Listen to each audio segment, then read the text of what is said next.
ก็เป็นจำนวนก็เงินอยู่2ล้านเนาะก็ตกอยู่ผู้ละล้านแม่กับลูกเนาะขออนุญาต คนละครึ่ง อันนี้ขออนุญาตให้แม่ก่อนเนาะมาอันนี้ล้านมาเด้ออันนี้ให้น้องปุ๊กเปรี้ยวเนาะฮะ ขอบใจเวลาอยู่ เอ้ย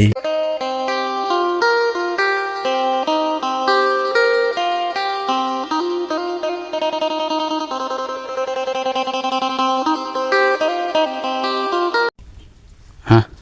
เปิดภาพมาในมื้อนี้ก็อยู่ที่นาของสาวปูเปียวหรือน้องปูเปียวนี่ทุกคนเนาะโดยก่อนอื่นก็ขอกราบทักทายสบายดีและสวัสดีเด้อพ่อแม่พี่น้องเนาะ FC หมู่สุขุสุคนเป็น FC ฝั่งลาวฝั่งไทยหรือว่าอยู่ต่างประเทศทุกคนมื้อนี้ก็ยินดีต้อนรับเข้าสู่ช่อง YouTube ของบ่าวศิลัดคือเก่าทุกคนเนาะมาพบมาพ้อกับบ่าวศิลัดในคลิปนี้ก็มาหาพี่น้องทุกคนทางน้องปูเปียวกับทางแม่เพิ่นเนาะทุกคนเนาะก็มีเนาะของขวัญหรือว่าของฝากจากหนุ่มและไทยเฮ็ดงานอยู่อเมริกาทุกคนเนาะเพิ่นผ่านให้บ่าวศิลัดนี่เนาะเป็นสะพานให้เพิ่นทุกคนเนาะเอามามอบให้ว่าซั่นซะทุกคนเนาะก็สิบ่เว้าระยะห่างทุกคนเนาะมีแต่ว่าเฮาสิขึ้นไปโอบรมกับน้องปูเปียวแล้วก็ทางแม่เพิ่นนำเกี่ยวกับเรื่องหัวใจของน้องเพิ่นเนาะว่าคุยกับอ้ายเพิ่นคนนี้เนาะมีความคืบหน้าแบบเปลี่ยนแปลงหยังแหน่บ่ทุกคนหรือว่าแนวใดทุกคนเนาะไปเข้าไปโอบรมกันเลยทุกคนโอเคทุกคนเนาะโดยสบายดีสบายดีทางแม่นุ้ยเนาะน้องปูเปียวทุกคนมื้อนี้มาเจอกันอีกแล้วเป็นยังไงกินข้าวกินน้ำแล้วบ่กินแล้วเนาะได้ยังกินไหมมื้อนี้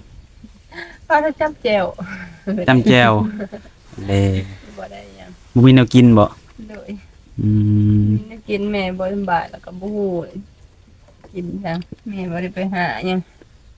คือแม่นี่บ่สบาย โดย เป็นหยังบ่สบายเป็นไข้หยัง ไข้หวัดไข้อันนี้นี่แหละ อืม 2-3 มื้อแล้วลูกก็บ่ได้เมื่อยเมื่อวานนี่ก็เป็นวิน อืม โดย ไปหาหมอไปกวดสุขภาพเบิ่งแล้วบ่ มันมีแต่ไปให้เพิ่นใส่สโลมให้เมื่อวาน เป็นจังไดดีขึ้นแล้วบ่ใช่ไหม ไข้เนี่ยแล้ว โอ้ ใส่สโลมฉีดยาใช่เมื่อวาน แม่บ่สบายบ่มีผู้ใดหากินน้องปูบ่ได้ไปหาแทนบ่ซะ บ่ หาบ่เป็นบ่เรือแน่ใด บ่เป็นหาเป็น หาบ่เป็นเนาะ บ่เคยเด้ โดยทุกคนเนาะแม่เป็นไข้มาได้จักมื้อแล้วนี่ 3-4 มื้อแล้วได้ 3-4 มื้อแล้วตั้งแต่เป็นไข้มานี่กินข้าวนี่แต่ละมื้อจ้ะ กินไปเป็นนี่แหละจำแจ่วจำจุเพิ่นนี่แหละเถื่อเขาก็ซื้อจ้ามซื้อหยังลูกเมื่อแล้วก็ซื้อจ้ามซื้อนั่น10-20,000เขากิน2พ่อลูกเขาทั้งแม่สิกินข้าวบ่แซ่บ ไปย่างเขา เนาะส่วนนี้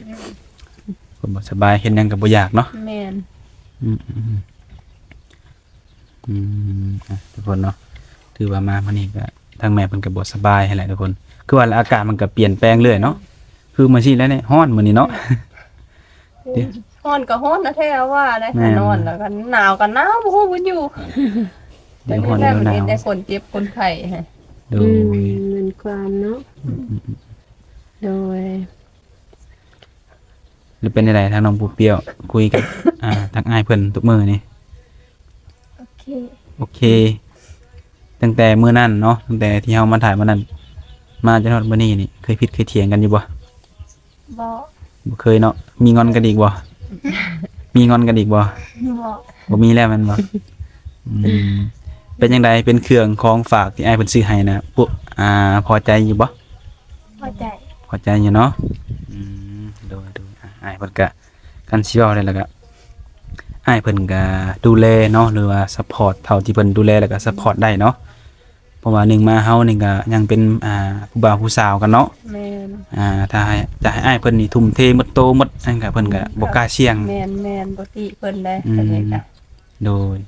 เพิ่นเอาง่ายๆคือช่วยได้เท่าที่เพิ่นช่วยได้ในตอนนี้เนาะเพราะอ้ายเพิ่นเองก็คือว่าเพิ่นก็บ่ได้รวยเนาะแล้วก็อาจจะบ่จนหั้นนะแต่ก็พออยู่พอกินนะเพิ่นก็ได้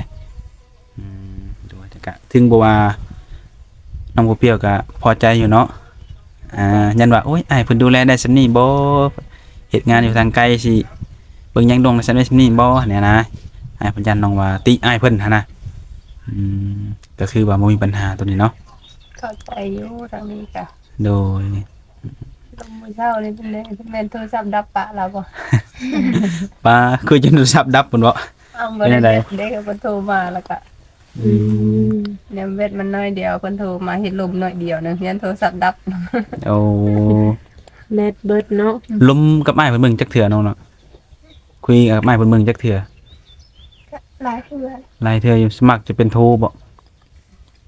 เซ็ตเอาเดี๋ยวเดี๋ยวทางโซมื้อแล้วเพิ่นโทรวานนี้ก็โทรมื้อนี้ก็โทร โดย อืม เห็นแต่ว่าแบตบ่เป็นใจเนาะ เฮ็ดนี่แหละ อืมโดยอ่ะทุกคนก็คือมาในมื้อนี้เนาะคือทั้งแม่ก็ได้บอกทั้งอ้ายเพิ่นคือกันเนาะว่าแม่บ่สบายแม่นบ่ บอกเพิ่นแล้ว อืมมื้ออ้ายเพิ่นฮู้อ้ายมันก็มีน้ำจิตน้ำใจเนาะผ่านทางบ่าวศิลัดนี่แหละเอามามอบให้เพิ่นน่ะก็เป็นจำนวนเงินนั่นแหละก็คือ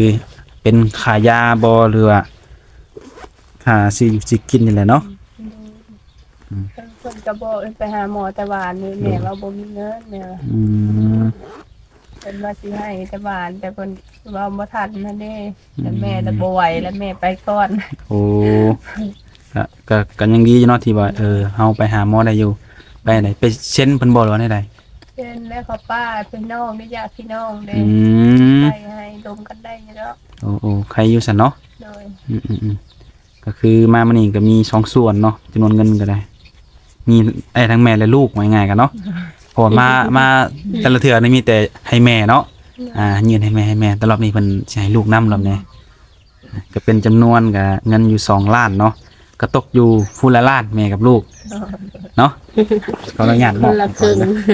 อันนี้ขออนุญาตให้แม่ก่อนเนาะอันนี้ล้านมาเด้ออันนี้ให้น้องปุ๊เปรี้ยวเนาะฮะ ขอบใจเวลาอยู่ โอ้ย ดีมีแหงทุกปรับแข็งแหงเด้อทั้งเจ้าของเงินทั้งผู้มานำให้ก็ได้ โดยสาธุเนาะ สาธุเนาะ ทางแม่ก็ให้เศร้าเนาะเอาไว้อืม ทางน้องปูเปียวได้เงินได้คิดอยู่ว่าน้องหลานสิเอาเงินนี่ไปเฮ็ดหยังดี ไปใส่จ่ายในส่วนใด หรือยังคิดบ่ออก ไปซื้อเสื้อ ได้เสื้อ โอ้ เครื่องได้กระต่ายใส่เครื่องเลย โอ้ อืม แม่นอยู่เรื่องเสื้อเนาะที่ผ่านมาเฮาทางบริษัทจะซื้อมาให้เป็นสิ่งของเนาะว่าจะเป็นผ้าห่มบ่หรือว่าเป็นอันยาสีฟันเป็นหยังก็แล้วแต่เนาะแต่เสื้อนี่เพิ่นอยากให้ซื้อแต่ทางเฮาบ่รับ คือได้ยินแม่ว่าน้องเป็นคนที่แบบเลือกเนาะ แม่พลาดแม่แต่เป็นแม่แท้ๆแม่ยังบ่เคยบ่กล้าซื้อให้เพ อ่า ราะว่าแม่เคยซื้อให้แต่น้อยๆพวกก็บ่ถูกใจหั้นนะ โดย ซื้อมาให้ลูกแต่ลูกนะเอาไปให้อันหลานหั่นนะ อืม เพิ่นบ่มักเลยแม่บ่เคยซื้อให้ได้มีแต่เอาเงินให้มีแต่บางทีก็พาไปเอง โดย แต่น้อยๆพุ่นบ่เคยซื้อให้จักเทื่อเพราะว่าซื้อบ่ถูกใจเด้ คนนุ่งเครื่องยากอันนี้นะ ย้อนในพนนี่แหละที่ทั้งทิ้งเฮาก็บ่รับเนาะเขาก็เลยบอกอ้ายผมว่าฝากให้น้องเพิ่นซื้อเองมันจะได้บ่เสียเงินหลายเทื่อเนาะ แม่น เพราะว่าถ้าเราซื้อมาปุ๊บน้องบ่ใส่ก็ต้องได้ซื้ออีกแมันบอกว่า แม่น ด้วยความที่ว่าอ้ายเพิ่นอยากให้หันนะก็เลยตัดสินใจให้น้องมาซื้อเองถ้าว่าเป็นอย่างอื่นนี่สิรับให้อยู่สิช่วยอยู่เนาะเป็นสะพานให้ได้อยู่ เด้อ จะมีแต่ว่ารอบนี้สิเป็นเสื้อให้น้องปูไปเลือกเอาเองเนาะสิมักสีใดสไตล์แบบใดเนาะ ตามใจน้องเลยตัวนี้อืม เลย ช่วงนั้นซื้อผ้าห่มมาให้ก็กั้นใจอยู่ยันทั้งน้องเพิ่นบ่ห่มบ่หยังกัน พวกสิได้แล้วเพราะ เออ เครื่องนุ่งส่วนตัวเพิ่นนี่น่ะบ่ได้ โดยนั่นแหละ ต้องให้เพิ่นหาเองเลือกเอง อืม เลย เขาก็เข้าใจเนาะในส่วนที่ว่า ผู้ใส่เนาะบางคนซื้อมาบางคนบ่ผู้ใส่บ่ใส่แล้วบ่มีความมั่นใจเนาะในความที่เฮาบ่มักนะบ่กล้าใส่แล้วใส่ปุ๊บนี่บ่กล้าเอากระเทือนก็มีบางคน แม่อันตัวคนมักของเสื้อแม่ซื้อมานะเอาไปก็มีแม่ซื้อมาเอง แบบแม่ซื้อมาใส่ไปได้เพิ่นมักจังซี่บ่ เสื้อลูกมักกับลูกเอาไป โดย บางเทื่อลูกซื้อมาบางเทื่อตัวเองไปซื้อแท้ยังบ่ถูกใจมานุ่งมือนึงแล้วก็บ่มักแล้วก็ทิ้งให้แม่ อืม แม่นุ่งต่อ แบบแม่กับลูกนี่หุ่นใกล้เคียงกัน เนาะแม่บ่ใส่ลูกใส่แม่ลูกบ่ใส่แม่ใส่จังซี่เนาะ ใส่เค แท รื่อง นกันได้ ได้ เออ เลยสิไปซื้อมื้อนี้ได้บ่น้องล่ะ แม่บ่ไปแล้วมื้อนี้แม่ยังเมื่อยอยู่ อืม ถ้าไปนี่แม่ต้องไปนํบ่ แม่พาไปเด้เพราะว่าเขาในเมืองบ่กล้าไปผู้เดียว โดย โดย แต่มีแต่ว่าอดใจรอเนาะน้องล่ะให้ทางแม่เศร้าหายเนาะ เดี๋ยว เพิ่นให้คักก่อนจังให้เพิ่นพาไป อืม มัน สิไปซื้อแต่เสื้อหันบ่หรือว่ามีแนวอยากไล่อันแนวอื่นอีก เครื่องสำอาง สำอาง ใช่ เริ่มเป็นสาวเลยเด้เนาะ เริ่มอยากแต่งแล้วบัดนี้เนาะเออ เครื่องใส่เครื่องคือเริ่มเปลืองแล้วบัดนี้ อืม นับมือเป็นสาวขึ้นแต่ละมือได้เห็นหมู่แต่งหมู่อย่างงามบัดอยากงามน้ำหมู่แม่นบ่ กะบ่พออยู่บ่น้องละ1ล้านนี่ ก็ซื้อแค่บ่พอแหละก็ซื้อจำแนวจำเป็นนั่นแหละ เอาแต่แนวที่เฮาจำเป็นก่อนเนาะ แนวจำเป็น อืม เครื่องคอมเมอร์เนี่ยมันยังก็แพง โด กับ ย เครื่องชุดหนึ่งก็ไปละ3-4 แสนละ แน่นอนเนาะ แม่นความ ถ้าว่าเราจะเอาราคาถูกมันก็มี แต่ว่ามันใส่ได้บ่ดนเนาะ แม่น มันจะเป็นหนึ่งผ้าบางเนาะเฮาใส่ปุ๊บเฮาซักเทื่อสองเทื่อนี่ก็เอาละเริ่มแล้ว แม่น เริ่มจากงานเริ่มบ่เป็นตาใส่และเสือคู่มือนี่ โดย มีแต่ว่าเอาเลือกคักๆเอาหมักแน่นอนจังเอาเด้อน้องนะเออ โดย มีแต่ว่าแหละทุกคนเนาะก็มีตรงนี้ก็คือเป็นการที่น้องปูเปียวกับอ้ายเพิ่นเนาะเป็นการที่ว่ากำลังเบิ่งกันอยู่เนาะคุยกันไปเรื่อยๆพุ่นแหละจนฮอดมื้อจดหมายปลายทางพุ่นแหละเนาะที่น้องได้ว่า3 ปีบ่แม่นบ่หรือว่าลดแล้วบ่หรือยังยัง3 ปีคือเก่าอยู่ ลดบ่ได้พุ่นน่ะเนาะ บ่ได้เพราะว่าอายุมันยังบ่คู่ควรหั่นนะ ดู ทางที่ดีจะเพิ่มกว่านั้นอีก โอ้ถ้าเป็นไปได้เนาะ เป็นไปได้อย่าให้เพิ่มกว่านั้นอีกเพราะว่าอย่าให้คนนี้ใหญ่อย่าให้อันคือเว้าแล้วให้ฮู้หยังหั่นนะ โดย ดูเฮา เป็น ก็ ยังบ่ฮู้หยังเด้ยังน้อยคือเว้าแล้วเอากันไปกับจะได้เพิ่นว่าในนั้นเนี่ยนี่ย้อนหยังย้อนทางนี้ยังบ่ทันใหญ่หั่นเด้เพราะว่านิสัยบ่คือกันหั่นนะ นิสัยเด็กน้อยกับนิสัยผู้ใหญ่บ่คือกันได้ แม่นเนาะ ให้จิตใจคอของทางนี้ใหญ่ก่อนหั่นนะ แต่ว่าให้เพิ่นมีแบบความคิดแต่ว่าแบบกว้างขวางแบบเป็นผู้ใหญ่เต็มโตเนาะ แม่น โดยก็มีแต่ว่าเรื่องนี้ก็มีแต่ให้ทั้งน้องผู้เปียแล้วก็แม่เพิ่นก็คุยกับแม่เพิ่นเนาะในใดก็เพราะว่าเรื่องนี้ก็ขึ้นอยู่การตัดสินใจเนาะทั้งสองฝ่ายนั่นแหละทั้งอ้ายเพิ่นนำแล้วก็ทั้งน้องผู้เปียนำนั่นแหละเรื่องนี้ดูน้องผู้เปียได้คุยกับแม่เพิ่นก็บ่มีผู้บ่าวอื่นมาแซวอยู่บ่ โอ้ย บ่มีบ่คันมีสิลมอีกบ่ ว่าเป็นได้ใดอยากลองเบิ่งกับอ้ายผู้นี้เนาะว่ามันสิเป็นได้ใดเนาะโดนก็ถือว่าตั้งแต่เฮาเฮ็ดคลิปมาเนาะส่วนหลายก็เจ้าสาวเปิดใจนะแบบหรือว่า5คู่จังซี่นะเจ้าจะคุย1คน2คน3คนบางคนเผื่อไว้ก็เจ้าว่าแต่มาเห็นน้องนี่คือคุยคนเดียวเนาะหรือว่าที่ผ่านมาเคยลมบ่ถูกใจแล้วคือบ่คุยเลยแมันบ่ แม่นเพิ่นบ่คุยได้ลมผู้ใดก็ยากวัยรุ่นก็ยากค่ะว่าเพิ่นลมเห็นหน้าลมมือ1 2มือบ่ถูกใจเพิ่นบ่ลมแล้วได้อันนี้ อืม บ่แม่นว่าสิลมไปม่วนคือบางคนเนาะเขาลมแกเหงาแม่นบ่ โดย ผู้ใดเข้ามาดีบ่ดีก็เจ้าลมหมดนั่นเนาะผู้หญิงเนาะ โดย อันนี้เพิ่นบ่ลม บ่ลมเนาะ อืม ใจบ่มักคือบ่ลม คันบ่มักมันบ่ลม เจ้าสิรอได้ก็ละ สิโลก็ยา เนาะ สิแบบใดก็ยานะสิเอาเงินให้ก็ตาม อืม บ่ลมค่ะแบบบ่ถูกใจหันนะ โอ้ ต่างกับเพื่อครองเพิ่นนี่ก็ได้คันบ่ถูกใจแม่นบ่เอา อืม คนก็คือกันบ่ถูกใจแม่นบ่ลมบ่เว้านำ มันก็ดีไปอีกอย่างเนาะทีนี้เนาะคือแบบใจเฮาเด็ดขาดเนาะแบบมักเฮาก็ลมเฮาบ่มักเฮาก็บ่คุยบ่ต้องแบบให้ความหวังเพิ่นแบบนี้ก็ดีกันน้องหลานเนาะว่าได้ใหญ่เต็มสาวบ่สิเปลี่ยนบ่ได้เลย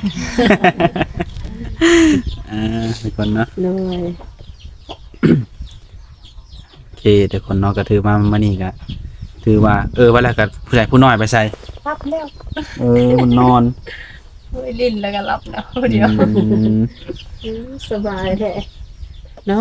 เครียดให้แม่เมื่อคืนนี่แม่นอนอยู่นี่แม่ใส่สโลมเด้ โอ้ แม่บ่เข้านอนนำแล้วก็แม่ถอดสโลมประมาณ3 โมงเช้าเข้าไปนอนจะกอดเพิ่นให้ โอ้จักเครียดแล้วเนาะ ให้ได้ปัดหนีอยู่ ดู มันมุ่นไปหาพ่อเพิ่น อืม ไปน้อยเกียดทางเรา ดูใส่ชะโลมทุ่งหนึ่งหลายปานใดไหม เมื่อวานใน2 ถุง